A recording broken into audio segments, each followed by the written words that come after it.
বিসমিল্লাহির রহমানির রহিম আলহামদুলিল্লাহি রাব্বিল আলামিন।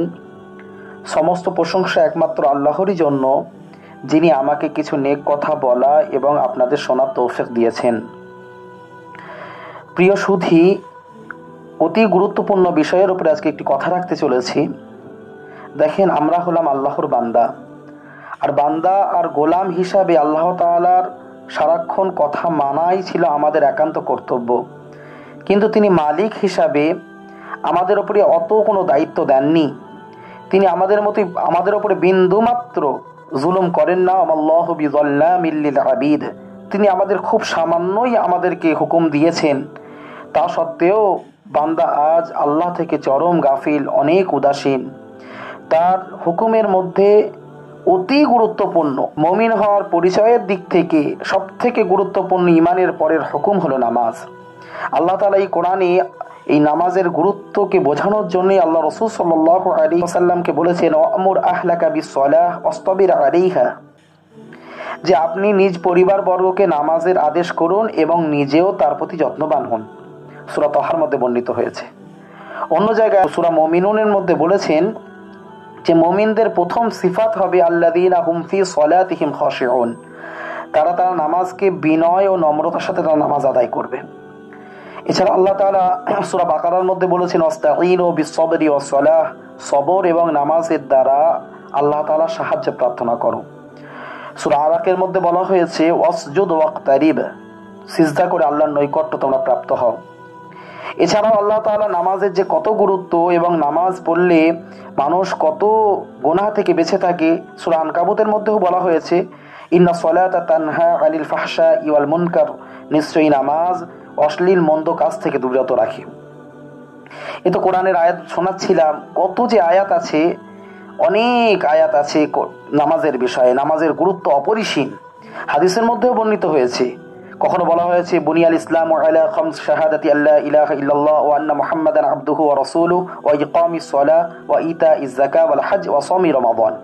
এই পাঁচ ভিত্তির মধ্যে, পাঁচটি খুঁটির মধ্যে একটি প্রধান এবং ইমানের পরের যে খুঁটি, তার নাম হলো নামাজ। নামাজ কায়েম করা।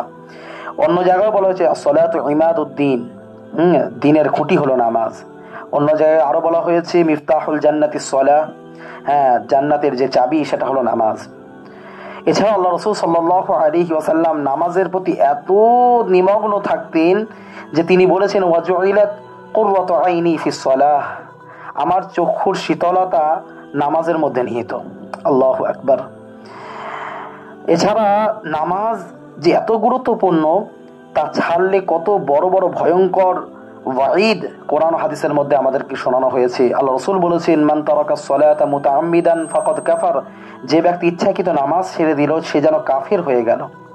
অন্য জায়গায় বলা হয়েছে, বাইনার রাজুলি ওয়া বাইনাশ শিরকি ওয়াল কুফরি তারকুস সালাহ, বান্দা এবং শিরক ও কুফরের মাঝে পার্থক্য একমাত্র নামাজ।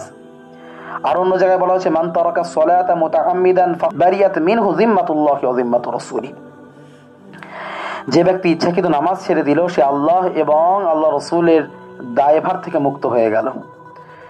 সুতরাং আমি আর হাদিস ও কোরআন বলছি না। হাদিসও যদি এখন পেশ করা যায় সিহায়ে সিত্তা থেকে, অনেক হাদিসের ইবারত আছে। আমি শুধুমাত্র আপনাদেরকে জানাচ্ছি নামাজের গুরুত্ব এত অপরিসীম, এত অপরিসীম যে নামাজ না পড়লে মানুষ কাফির বা মুশরিক পর্যন্ত হয়ে যাচ্ছে। এক কথায় যে নামাজ ত্যাগ করা অর্থাৎ যে মানুষ যেন সে জাহান্নামের খোরাক হয়ে গেল। কিন্তু আপনি চিন্তা করুন, আজ কত মুসলমান আজ নামাজ থেকে গাফিল। নিজে একটু বুকে হাত দিয়ে চিন্তা করুন, আপন জনের মধ্যে কত এমন ব্যক্তি রয়েছে যারা নামাজ পড়ে না। আল্লাহু আকবার। একটু চিন্তা করুন, নামাজের গুরুত্ব কত অপরিসীম যে নামাজ যদি আপনি দাঁড়িয়ে না পড়তে পারেন, নামাজ বসে আপনাকে পড়তে হবে।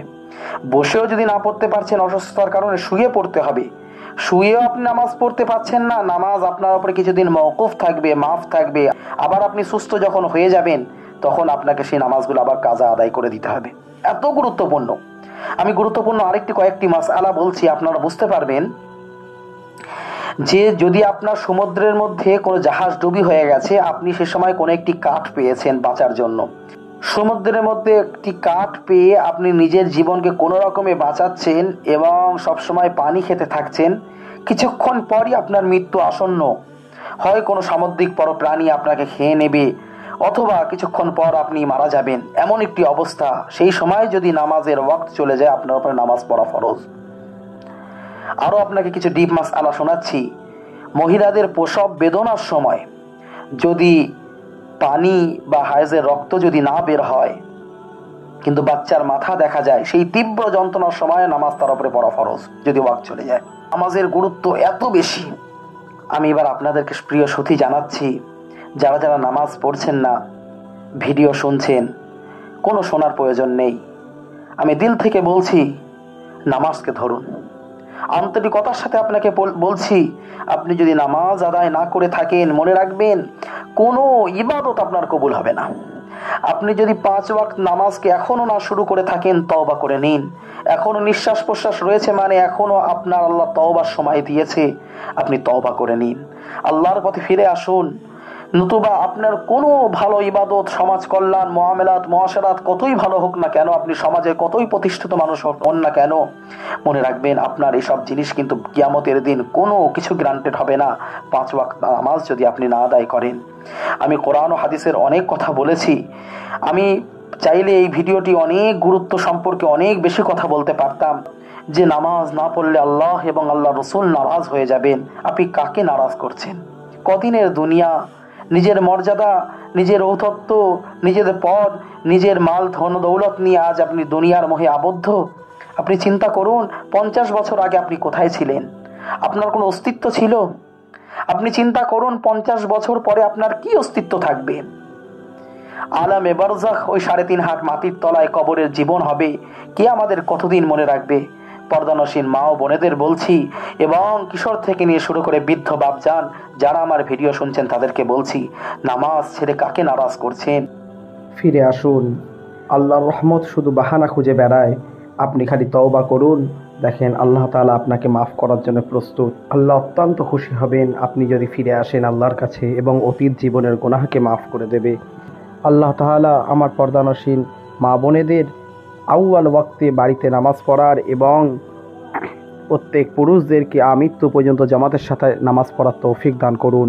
আমিন। ওয়া আখিরু দাওয়ানা আনিল হামদুলিল্লাহি রাব্বিল আলামিন।